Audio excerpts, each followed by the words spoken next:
Okay, welcome back, BLUENOSE fans or model ship fans or whoever you may be that's watching this.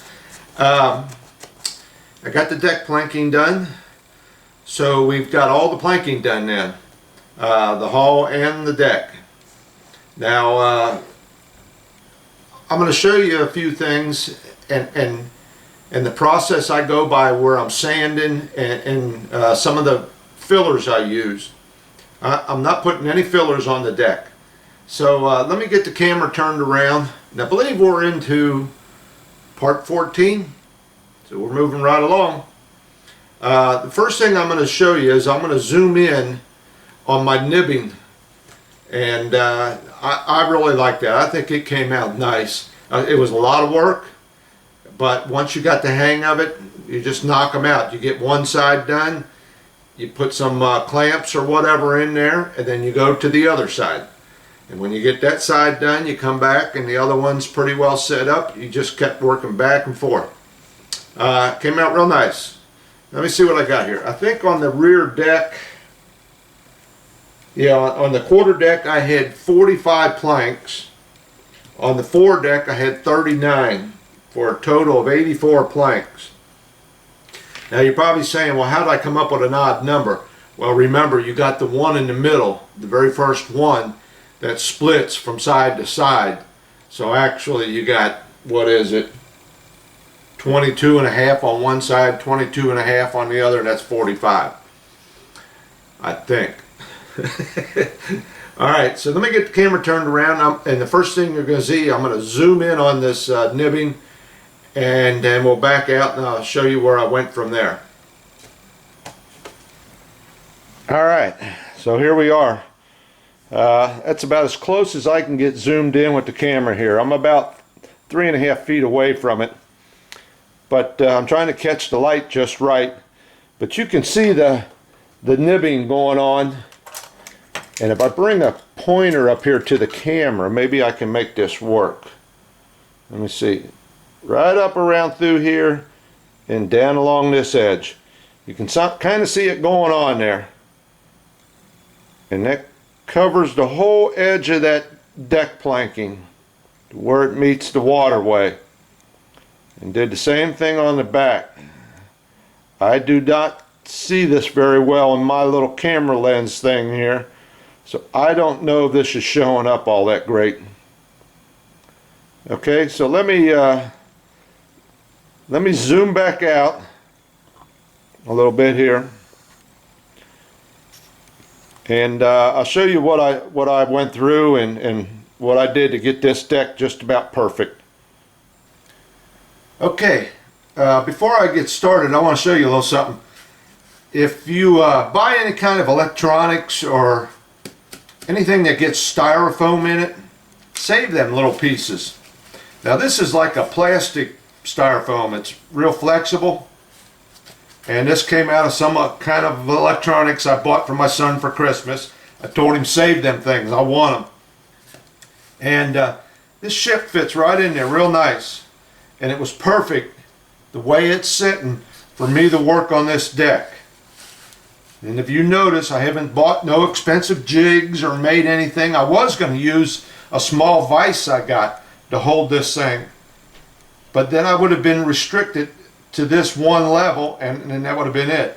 With this little thing here, I can work on this side, pick it up, flip it around, then work on this side, and it sits right in this little cradle real nice. So don't throw nothing away like this. Save it. You never know when it might come in handy. Alright, the decks. Now I showed you how I did that nibbing, and I got it all done, and it really looks nice. Now it doesn't stand out real good. You have to look at it to know it's there. Now I'm hoping once I get a stain on it, it'll pop up a little better. You can see all the deck planks because I did all that pencil mark on the edges of them.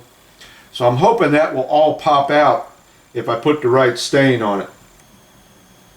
Alright, now once I get all the deck done, now if you watched my other video, I did the quarter deck first, and then I came up and did the fore deck. And the reason I did that is because I had a long run here. It was just nothing but straight planks. up here in the front, every plank had that nibbing on it. So I got used to doing it back here, then came up here and was pretty proficient at it. So once I got it done, and I'll tell you what else, I went out and bought some clothespins. Let me get a couple of them here. I bought some clothespins, and they're hard to get. They're like gold anymore. I don't think anybody hangs out clothes anymore. And I took these clothespins here, and if you notice, you squeeze it together, this end opens. Well, it's just the opposite on the other side. If you squeeze it together, it pushes out. And that's what I was using when I got down in here to where I couldn't use my little clamps anymore. I would put them in there, and it's not so much pressure that it pushes the board up and out or anything. Just enough that you can put that in there and gives it a little bit of pressure to push up against the other one. And then I took some of them apart and used them as wedges. And I also took some of them and cut a little notch in the end of them. You can see that. Okay? And then you could take those and put them down in a tight spot to grab that and hold that clamp down. Not a lot of there's not a lot of pressure there, so if you got a tough board that doesn't want to stay in place, that's not the ideal thing. Okay, so I got the deck planking done. Now came the sanding. I started out with 100 grit. Now let me tell you, I get these sanding sticks from the beauty supply store. Over here where I'm at, it's Sally's. And they've got such a wide variety, it's unreal. You got this size, smaller ones, half ones, you name it, they got it. So, what's nice about these is there's enough strength there that they don't bend real bad, but they do have a little flexibility to them. And what's important with that is you do not want to take a piece of sandpaper, okay, and put that in your hand like that with 3 fingers and sand, because what will happen is your 3 fingers are the only thing that's sanding, and you will have little dips and valleys here where your fingers, you know, you're not putting any pressure. So this is a bad idea, trying to sand like that, okay, with 3 fingers, with a piece of sandpaper, or even with a couple fingertips. Forget that.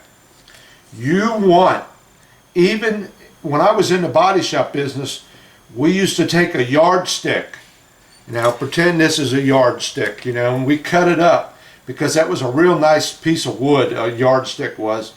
And we cut it, I guess we cut it to about a size like this, about 6-8 inches long. And we would wrap sandpaper around it about 3 times. And then you would put that in your hand and sand like that with that. That gives you a nice even pressure all along that stick. Well, that's exactly what these things do. You get a nice even pressure. You put your fingers on it in about 3 different places and go to town just sanding. And you get a nice even pressure all the way across that whole thing. Okay? Get yourself some of these. These are really important. So I started out with an 80 grit. A little aggressive, but I wanted to knock everything down if I had any little highs and lows. I even had this little piece of 80 grit sandpaper that I folded up, and if I had to get into a real tight spot, I could use that on just a little spot. I started out with 80, got that done, and then I went down to a 100, okay? And then I sanded the whole thing with that, and when I was done, I flipped it over, and on the other side is 180. Sanded it all with that, and that's enough. That gave me a nice, smooth, flat finish. I mean, that deck is almost perfect. Now, I say almost perfect because I don't think we live in that real world. I don't even think the real decks were almost perfect. Okay, So the deck came out super, super nice. I am really pleased with that deck.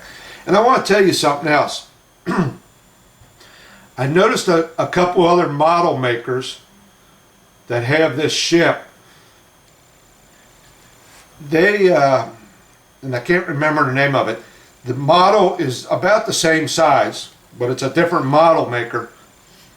If you remember, I told you these were about a 2 millimeter wide board here. They look like they're using about a 4 millimeter, even maybe a 5 millimeter wide board.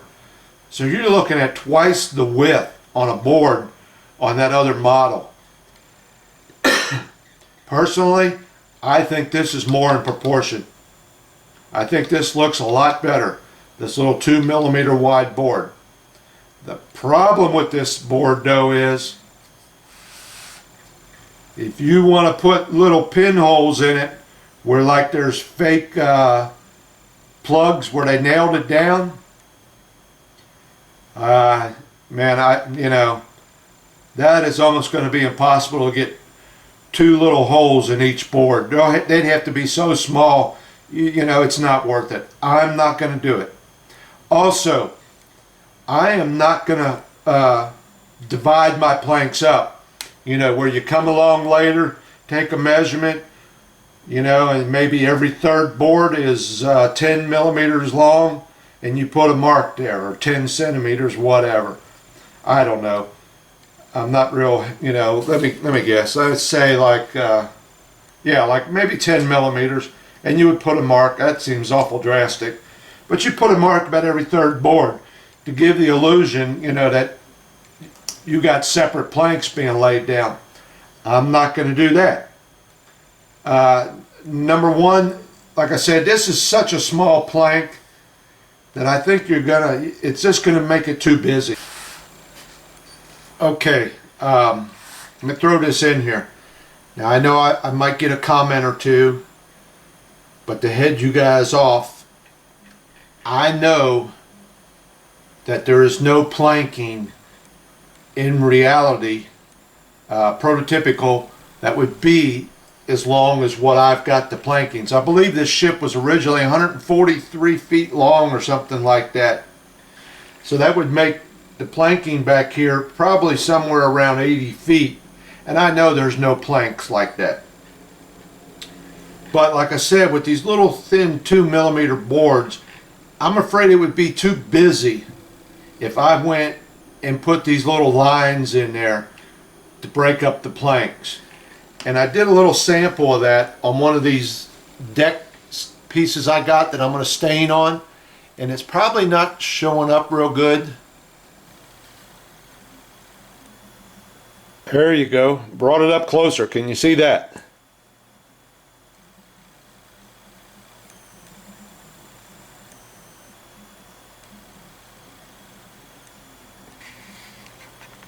But I took my little knife, and what I did was a 10, 20, 30 pattern.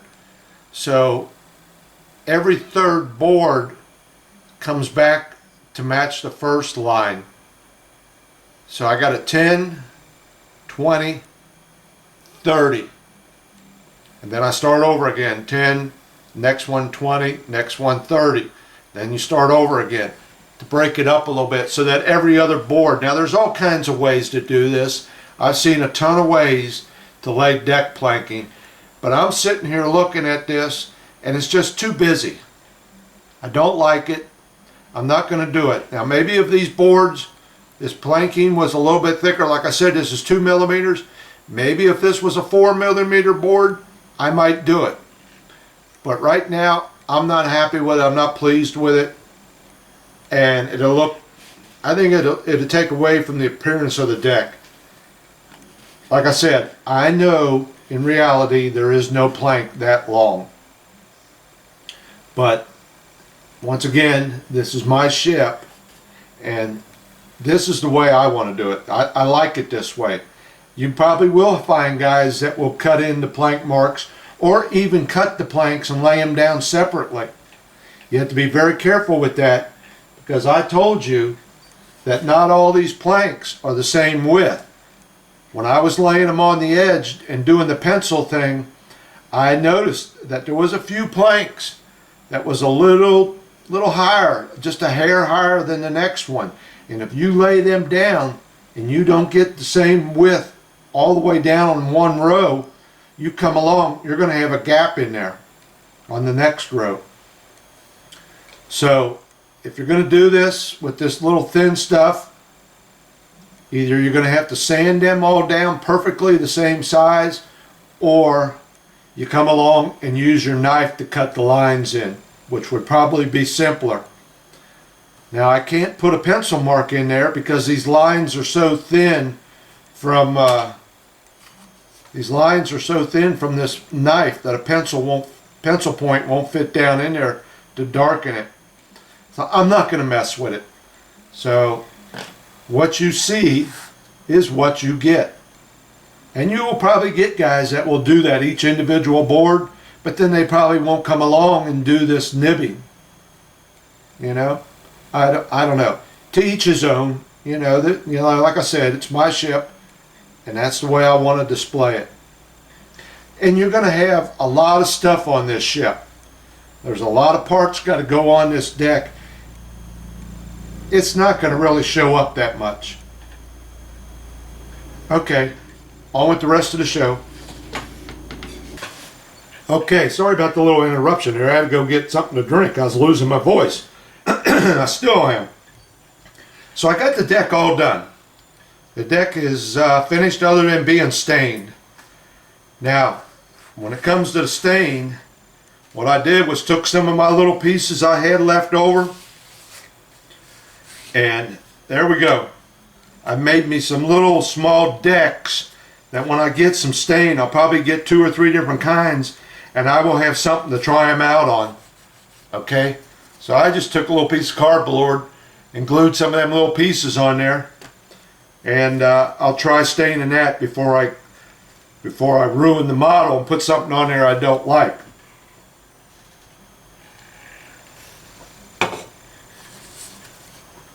Okay, but you really got to take your time on this deck, because you don't want to be putting no filler on it. At least I didn't. No wood filler, because I don't care what they say, how close you can match that wood filler to this finish and how it takes a stain, it always shows up. So there's no wood filler or nothing on this deck. Now, the side of the ship is a little different. Remember, it's going to get painted. And I've been really working on this thing. I put some wood filler on it last night, did some sanding, and then when the sunlight came out today, I'd put some more on, looked and seen what I had, and the side of the ship is looking real nice. Now I know it looks a little funky. This is, and I'll get to this in a minute, but this is one type of wood filler I used right here, and I wasn't real happy with it, and I switched to another one. And this looks like it might be a space right there, but it's not. There's glue in there, and it's sealed up. So when it gets painted, you'll never see it. But I'm really happy with the side of this hull. Did I say deck before? It's the hull. It really came out nice. And I know you know, you look at it and you think, oh man, look at all them lines. This is going to get painted, you know. All right, so I did use some wood filler on here, okay? And this thing I did once again. I put that wood filler on it, started out with 80 grit, went down to 100 grit, and then flipped this one over and got 180 on the other side. And that is about as smooth as yeah. So, I am happy with the whole thing. And I feel like I got a ship now. With the deck and the hull done, I feel like I got something sitting here. Now let me show you this filler I got. Alright?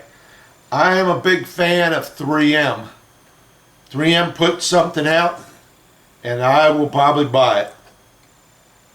But I was not happy with this. And I had another product by someone else, and it was the same consistency, okay? I had used this Elmer's wood filler before, and that's what I went with again. This stuff is great, and let me show you why. Now, I don't know if this is going to show up.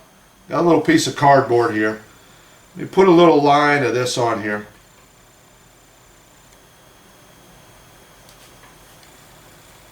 Okay. And then I'll put a line of this. If I can get this one to come out. I hadn't had this one open for a few days. Yep, there it comes. Now they both came out with the same consistency. This one here looks a little wetter. I can see a little shine to it, but that's deceiving because both of these are almost drying as soon as you go to put them on. Now I might have showed you this once before in one of my other videos. I got one of these little bitty cards that came from the drugstore with your code on the back of it. This is what I use to spread my putty with. Or I should say wood filler. It's really not a putty, it's a wood filler. Okay? Now this 3M here, it has a sandy, gritty texture to it. I would say it has a super fine grain of sand in there. Now why you want to put sand in your, you know, something you're trying to smooth out, I don't know. Now this other one, this Elmer's, smooth as glass. There's no grit in it. I don't know if it's going to show up, but there the two are. This is the 3M, and it has like you can feel it in your fingers. It's like putting your hand and your fingers in sand. And the other one, smooth as anything. No grit to it or nothing. Spreads real nice. Sands real nice. I would say within a half hour, I can sand on this stuff. And here's a little sample of a piece of deck I had. And I put that 3M on it. Now it came out nice and smooth. You don't feel that grit, but to me it's counterproductive. You're trying to sand on something with sand in it. So I really like this Elmer's wood filler. This stuff is nice. I used it before and I used it again on the haul. And for this, I bought the natural color, and really it's on there. I can see spots of it because I'm hitting the light just right, but it does its job. It really does. I really like that.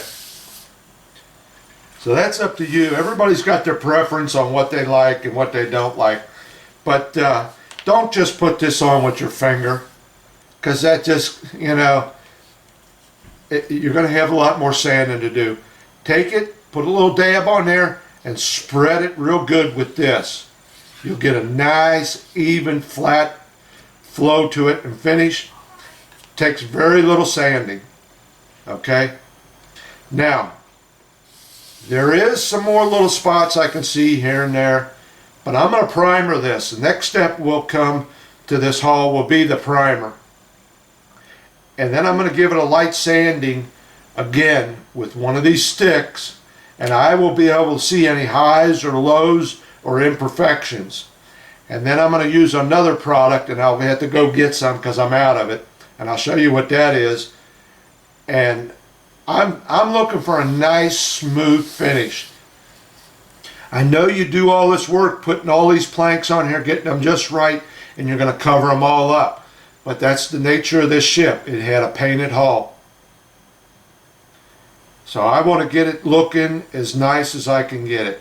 I mean, I know all the work was done. Anybody that's watched these videos knows the work was done. So that's where we're at. I think I got covered everything on this. But experiment with your putty. Get one of these little cards or an old credit card. Now's the time you cut up your credit cards. Get yourself some little decks prepared, because you might be trying 2 or 3 different types of stains, trying to get the right one. Definitely buy a handful of these sanding sticks. You definitely need these. These are a must. Okay? And these little ones here, you can get into some really nice tight spots with these. There's a coarse one here on this side and a finer one here on this side. And as you wear down the edge of it, you take a pair of scissors, cut it off, and you start over again. I use this one a lot. Okay, so I think that's probably going to be it for part 14. I think the next thing I'm going to do is I'm going to start working on this rail. I'm going to get this cut out of the plans. I was looking at it the other day. I noticed it's going to take 3 pieces of wood to make up just this one curve. So I'm going to have to make a copy of them plans again, lay the wood down on it, or cut it out and lay it on top of the wood, and then cut that wood out. So that's where I'm at. Everything's looking good. I'm really, I really feel like I got a ship now, and everything's doing just fine. And another thing, keep your holes blowed out. I'll come along and blow them holes out where them scuppers are. Keep them clean. Alright, but before I put that rail on, I got to paint this inside here white up along these stanchions. So I'm still fitting. I'm still working on the hull though. Still doing a little fine tuning. That's what I was looking for. On the hull and on the deck. Just making sure everything's right and perfect. Okay, I still got the hole. I got both the holes there, but those are still a rough opening. I think I really should get that next. Get them perfect. Get them to the right size so I ain't messing with it later. I don't forget. Okay, well thanks for watching on this one. And I think that's about it.